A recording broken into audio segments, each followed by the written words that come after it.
He breathes and, dare I say, bleeds entrepreneurship. Mr. Evan Carmichael, welcome to the show, brother. Thanks for the love, Radley. Good to be here, man. Yeah, man, this is going to be so fun.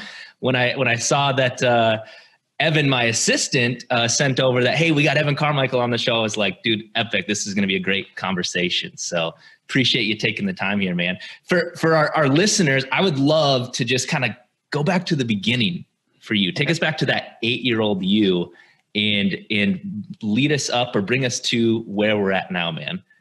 Wow. Okay. Well, I'll give you the highlights and then we can dive into anywhere that you want to go. Perfect. I think I sold my first thing when I was 5 with my 3-year-old little sister, like selling art. We made something and sold it to my neighbor for 10 cents. Yeah. I got my kind of entrepreneurial chops, I think, when I was selling baseball cards. So when I was 12, 13, the Blue Jays, I'm from Toronto, Canada. So my Blue Jays baseball team, they won the World Series. And it was also the height of kind of baseball card, hypermania. So right. I was selling baseball cards at my school.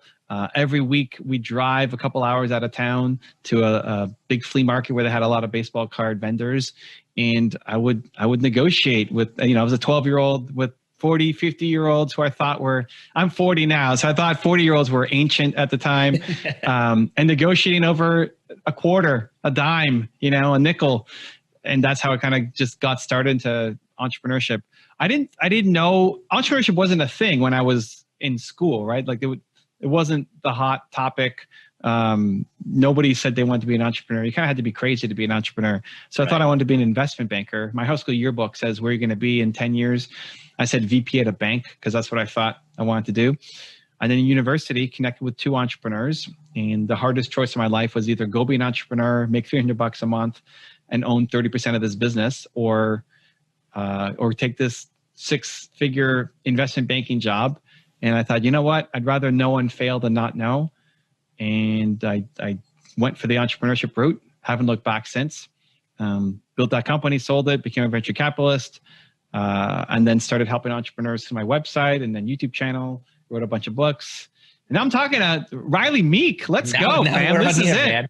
Well, I want to talk about the important stuff is about these baseball cards, man, because I was the same way, dude. I still have a closet full of cards that are still plastic in the box. I've never taken them out. What year? Right. Well, I wasn't so much baseball. I was more so football. Okay. Right? I grew up on big Brett Favre. I'm a Packers fan. Yeah. So I've got Favre's rookie year. I don't know what 1990 maybe. Okay. I'm trying to remember here. But I have it still in the box, plastics on it. I don't even know if the card's in there, but I haven't opened it yet. Okay. Thinking I'm going to be a millionaire someday, when I'm 8, 9, 10 years old, collecting all these darn cards. And I remember going into these storefronts, right? There used to be retail storefronts of these trading cards. I don't see any of those anymore, man. Did you guys have those in Toronto? Very few. I would spend all my allowance money on baseball cards. And then whenever I made money from baseball cards, I would go and buy more baseball cards, pulling from packs. And eBay didn't exist and all that stuff. We got the Beckett magazine where once a month, that's how you knew how much a card was worth, is there's this magazine called Beckett, did you get the football Beckett's? Yep, absolutely did. So every month, my grandparents bought it for me as my birthday present, the monthly subscription to Beckett. And it would give you this list of how much your cards are worth. So I'm like, ooh, how much is my card worth now? And it's going up. Yeah, it went down. It's just so you can kind of price it out. Those are good times. I remember one time we went to an estate auction. And my parents like collecting antiques and stuff. So I was bored out of my face at this antique estate auction. But then they had this Ozzie Smith rookie card, an Ozzie Smith Hall of Fame shortstop, St. Louis Cardinals. Yep. And in my head, that's at least a $50 card. And they're opening the bid at $2 or something. And it's a room full of antique collectors, right? They don't know anything about baseball cards. Dad, you got to bid on that card. You got to get me that card. So he's like, $2. And I think we got it for $7 or something. But I was so jazzed to walk away with this steal of a card. I still have it somewhere here. Unfortunately, in 92, 93, when I was hardcore into it, most of the cards produced in that era were junk. Like they're not worth much. They were oversupplied. But yeah, the Brett Favre rookie, I'm sure that's got some good value. I don't know football much, but he's a legend. You get the rookie card. I'm sure it's worth something. Yeah, I'm sure I've got a bunch of them. So I've collected all of them, man. And I'd have to blow the dust off them now. That's great. So tell me, when you were fast forward, the 8, 9, 10-year-old you, and then through high school, I was kind of the same way. And like, I just assumed I was going to kind of go to college and kind of go down that path. But I eventually learned like there's something, this entrepreneurship thing, there's something to be said about that. And take me through that kind of that aha moment when you had that realization of going the route of entrepreneurship versus the, maybe we'll call it the traditional path that a lot of people take.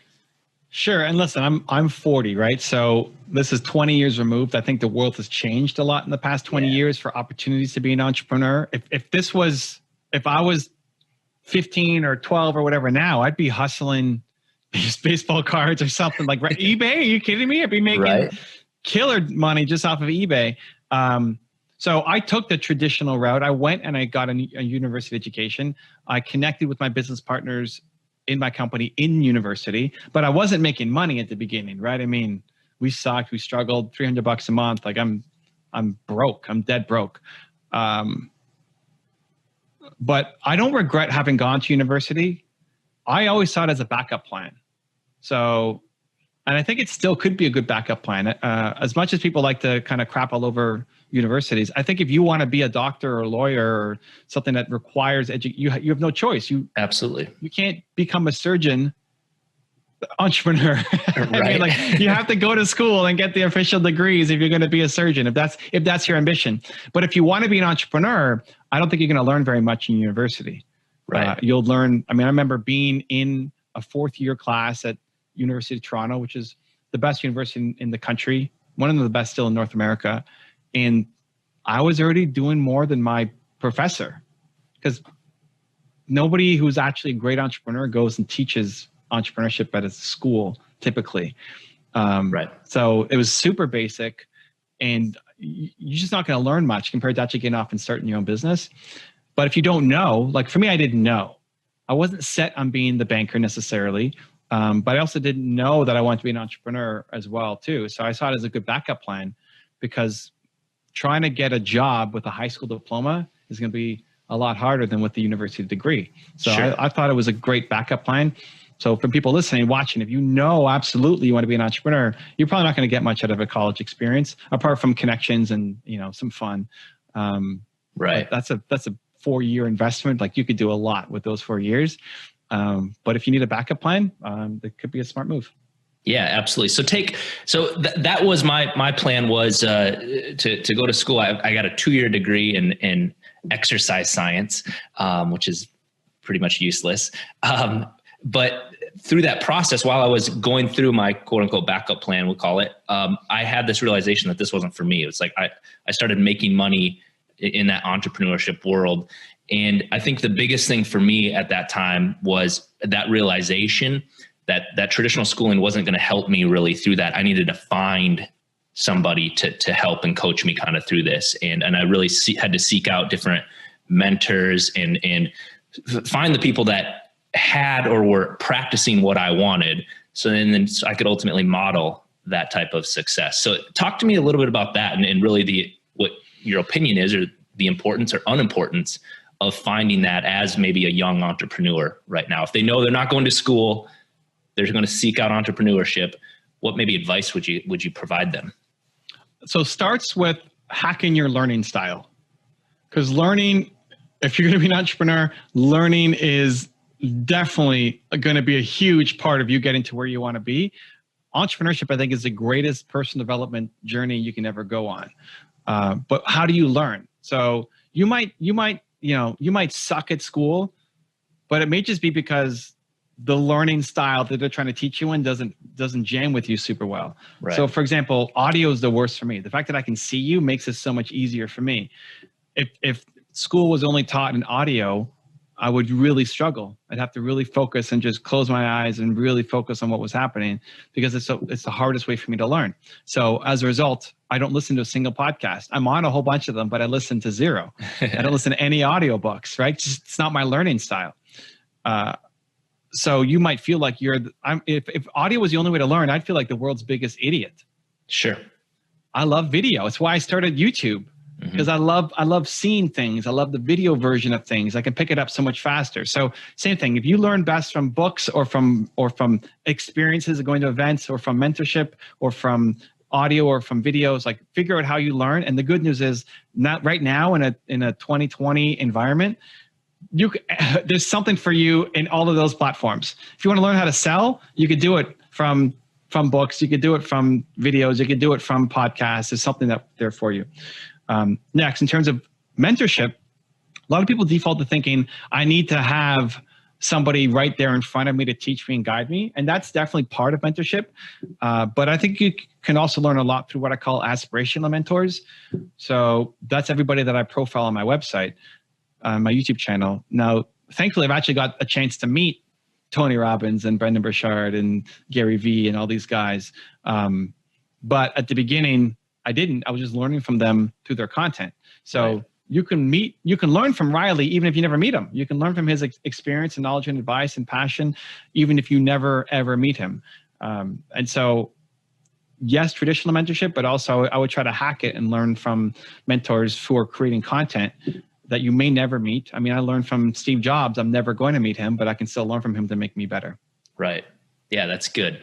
And I love what you said about, people learn visually, auditorily, or even kinesthetically, where it's like they need to like touch and hold and like practice it, right? Like, and the importance, we teach this in our sales training, that when we're teaching people or we're speaking to groups, we need to hit every one of those language patterns by asking certain questions and things like that. So I love that you had mentioned that everybody learns a little bit differently, finding your niche and how you learn best. And then, just following through with that. So you mentioned YouTube. You have, how many subscribers? 3-4 million subscribers on YouTube now? We're getting there. Two something. Two million something. I don't know. Actually, we just crossed 2.5 recently. Yeah. That's amazing, man. I love it.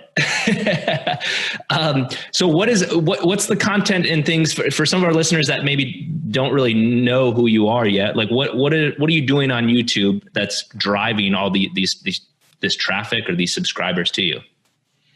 So the mission is to help people believe in themselves more. I mean, I think everybody's got Brett Favre level talent at something.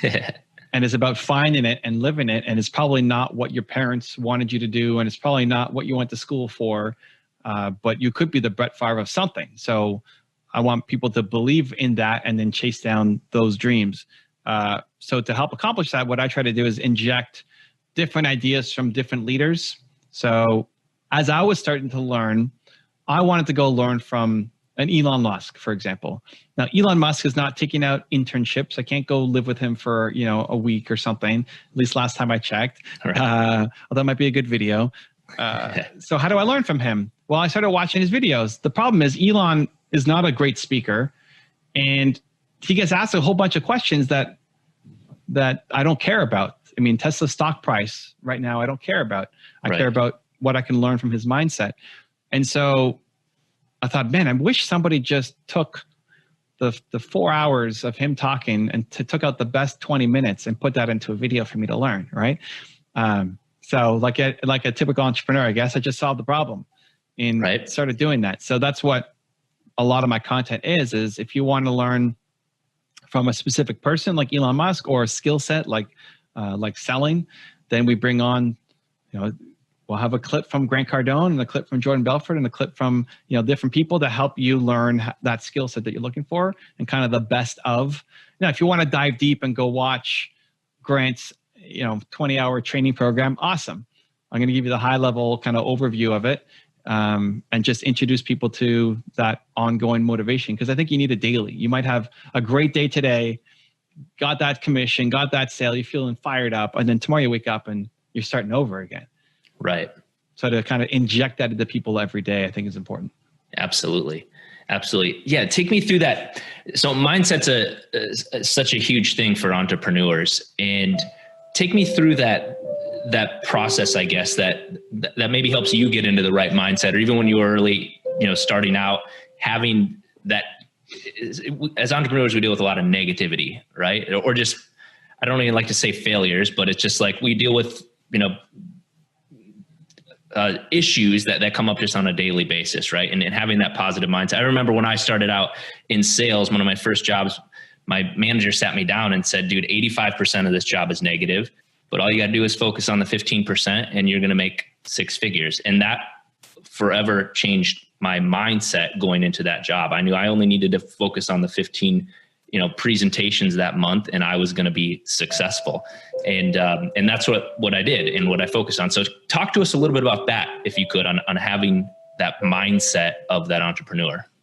I think a lot of people look at successful people and say that person's different than I am. Well, it's easy for Grant to do that, or Brett to do that, or Tony Robbins to do that, or whoever. They're not that different. Nobody wakes up, like, so we're recording this on a Thursday. Nobody wakes up on a Thursday and says, Thursday, I'm going to go crush my car, right? Like, that's not the first thing that comes in your mind when you wake up. Not for me, not for Riley, not for Brett Favre, not for Grant Cardone, nobody, right? So you're not that different. Like, people listening, watching, you're not that different. The difference is successful people demand excellence from themselves. They demand that they show up every day. And so that starts with the morning routine. And people might say, yeah, morning routine, I got that. The difference between a good morning routine and a mediocre one is the feeling that you get at the end of it. You have to feel bold, unstoppable, powerful by the end of your morning routine. If you don't get the feeling, you didn't do it right, or you need to inject something new into it. Too many people are just checking the boxes. Okay, yep, okay, worked out, yep, got it. Okay, watch the video, great. Okay, did great. But if you don't feel amazing, you don't feel bold, ready to take on the day, your morning routine is broken. You have to go back and do it again. And it might be because you were watching that video while you're also making breakfast and taking the dog out for a walk or something, and you weren't actually focused. You didn't have the intention. So you have to feel bold, powerful, confident outside as soon as you finish your morning routine. That's one thing a lot of people mess up. Second, get into your environment, right? So before we went live, we commented on your environment. You got the quotes on the wall, and your wife helped you hang it up, and great. And I have my environment that's set up for me to come in and have success. Even now, if we're in the middle of COVID, maybe you've shifted to an at-home, sales position where you're used to going in and having that office, taking pride in your office, taking pride in what you wear. If you wore a suit, you still wear a suit because you're a professional when you go and you make your calls. You don't make a call sitting on your bed with, dirty underwear hanging from the banister or something, right? Right. Like it makes a big difference on your mental. Absolutely. So how you show up, because sales is really just about transferring confidence.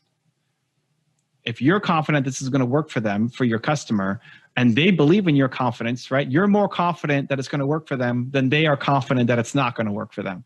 Once they get to that point, they're going to buy your thing.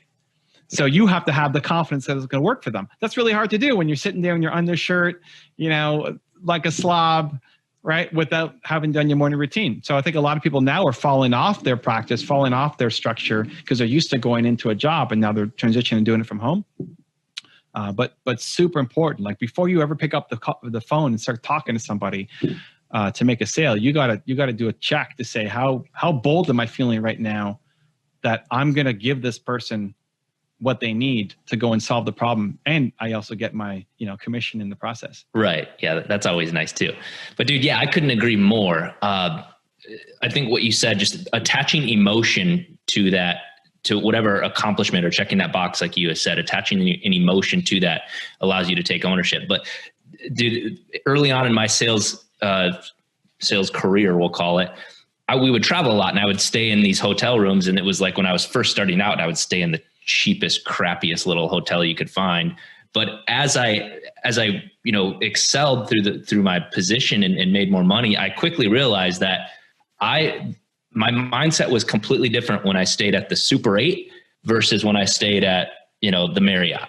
Right. And it's like, no matter what, I vowed I was never going to stay in those crummy little hotels anymore, just because my sales were affected by it. The confidence that that came through was absolutely affected by the environment that I put myself in. So that's great, man. Talk to me about your book. So it's Built to Serve, right? You've got your who, your why. You got it right there. Built to Serve. Your who, your why, and your how. Yeah. Right. Talk to us a little bit about that, man. What was the passion behind this book? I was on tour last year. We did 90 days, 23 cities across America.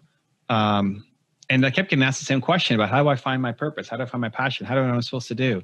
I said, oh, that's easy. You don't need to go spend 10 years on top of a mountain or, to figure out what your purpose is. Your purpose comes from figuring out your who, your why, and your how.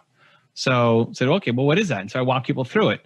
So your who is your single most important core value. So mine is belief. So even a role play like Riley, if you had to pick one important core value for you that's more important than the others, what would you come up with? Family. Family. Great. So now you know that for you to win, you have to be around people who also believe in the power of family. You're going to treat your people like family. If you're going to go work for Riley, it's not just about, did you hit your numbers this week? Like he's going to care about you growing, learning, improving, and being part of the Riley family. It's good.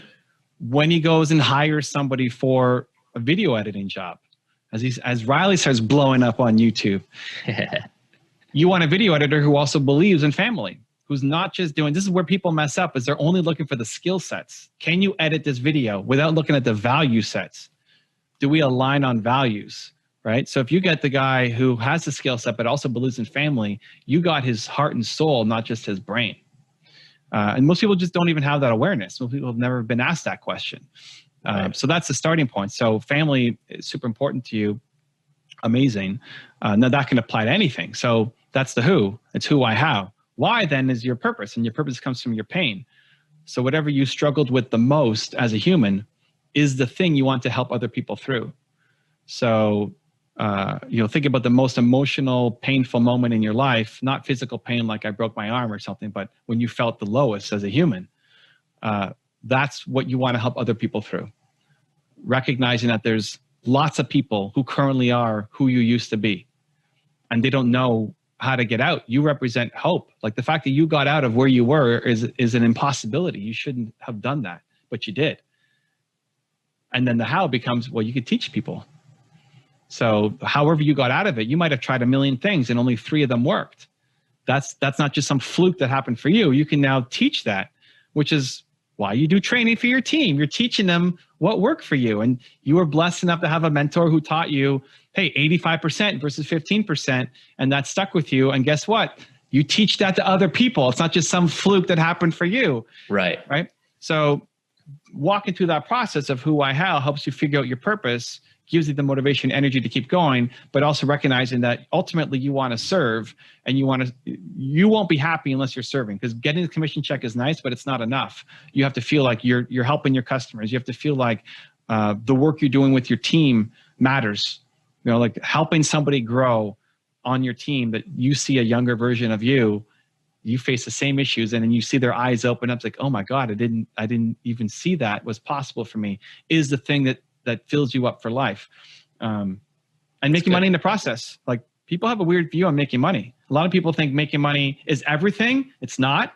And other people think making money is the root of all, evil, right? Yep. And it's not evil either.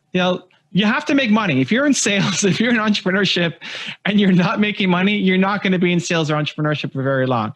But it's just not number one. There's got to be something above making money, but money has to be in your top 5. Otherwise, you're not making any. Absolutely.